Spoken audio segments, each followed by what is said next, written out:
അഭിനയിക്കണം എന്നുള്ളതാണ് എൻ്റെ അർത്ഥം. അപ്പോൾ അതിനകത്ത് ഇനിയിപ്പോൾ ഇപ്പോഴും പ്രായമായ വേഷങ്ങൾ എന്തെങ്കിലും ഞാൻ ചെയ്യാം എന്നൊരു ഉറപ്പുണ്ട്. ജനിക്കുന്ന പടത്തിൻ്റെ പേരെന്ന് പറഞ്ഞാൽ മാന്നാർ മത്തായി, സന്താന ഗോപാലം, കർമ്മ. സിനിമയില്ലാത്ത സമയത്ത് ജീവിക്കാൻ വേണ്ടിയിട്ട് ലോട്ടറി വിൽക്കും.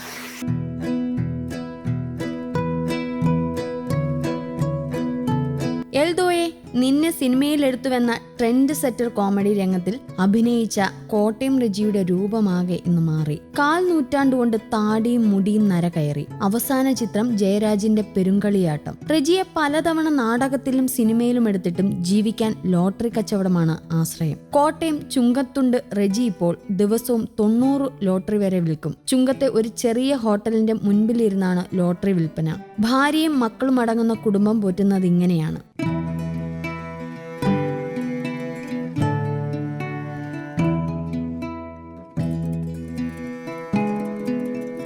15-ാം വയസ്സിൽ നാടകത്തിനായാണ് മുഖത്ത് ആദ്യമായി ചായം പൂശുന്നത്.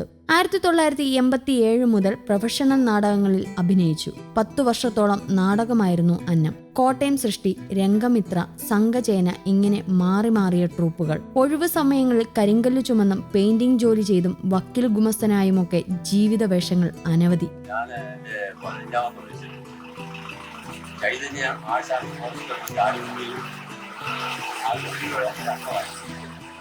ഞാൻ നാടകങ്ങൾ കളിക്കാം. ഞാൻ നാടകത്തിലൂടെ കടന്നു പോകും.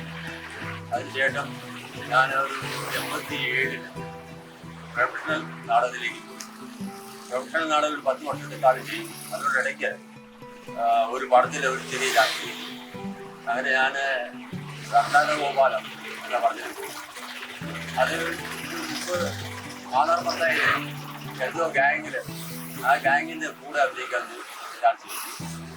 അങ്ങനെ ചെയ്ത് 10-20 പടത്തിനോട് അടുത്ത് ചെറിയ വേഷം കിട്ടി. എന്നാൽ നാടകമില്ലാത്ത സമയത്ത് നാടകത്തില് നാടകം ഒരു 6 മാസം കഴിഞ്ഞ് 6 മാസത്തേക്കേ ഉള്ളൂ. 6 മാസത്തേക്ക് പണിയില്ല, പല പണികൾ ചെയ്യണം. അങ്ങനെ ഞാൻ എല്ലാ പണികളും പല പണികളും അതായത് കൂലിപ്പണിക്ക് പോയി. സമകാലീനരിൽ പലരും സിനിമയിലെത്തി. പക്ഷേ റെജിക്ക് ജീവിക്കാനുള്ളതൊന്നും കല നൽകിയില്ല. നീണ്ടൂരിൽ ഷൂട്ടിംഗ് നടക്കുന്നെന്നറിഞ്ഞാണ് മാന്നാർ മത്തായിയുടെ സെറ്റിലെത്തുന്നത്. ചിത്രത്തിന്റെ പ്രൊഡ്യൂസർ മാണി സി കാപ്പന്റെ ഡ്രൈവറുമായുള്ള പരിചയം തുണച്ചു. എൽദോ ഗാങ്ങിൽ ജനാർദ്ദനൊപ്പം മുഴുനീള കഥാപാത്രം.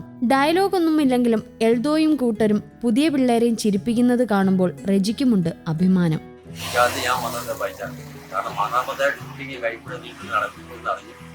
ഞാൻ അവിടെ ചെന്നതാണ്. അപ്പോൾ മാനസികാപ്പ സാറാണ് എൻ്റെ പ്രൊഡ്യൂസർ.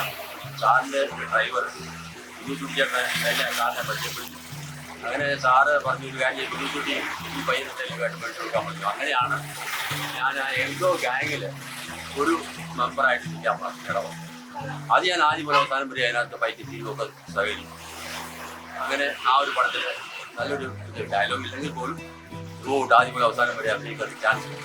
വർഷം മുന്നെയാണ് സംവിധായകൻ ജയരാജിനെ പരിചയപ്പെടുന്നത്. പിന്നീട് ഇങ്ങോട്ട് ഹാസ്യം മുതൽ പെരുങ്കളിയാട്ടം വരെയുള്ള ജയരാജ് ചിത്രങ്ങളിൽ തരക്കേടില്ലാത്ത കഥാപാത്രങ്ങൾ.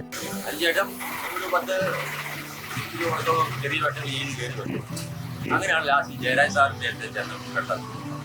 ജയരാജ് സാർ എനിക്ക് നല്ല വേഷങ്ങൾ തന്നു.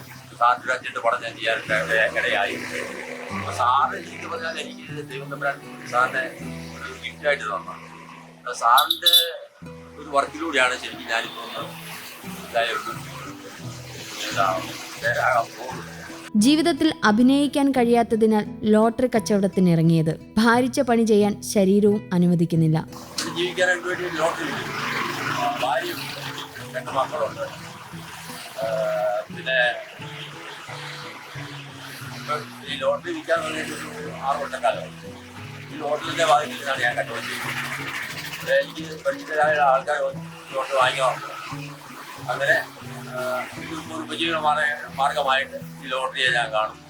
അഭിനയം ഹൃദയത്തിലേറ്റിയ റെജിക്ക് ജയരാജ് സംവിധാനം ചെയ്ത പെരുങ്കളിയാട്ടത്തിലാണ് പ്രതീക്ഷ. എല്ലാ മനുഷ്യരും പ്രയാസം അത് എനിക്കും അത് ഞാൻ അടിപൊളിയാണ്.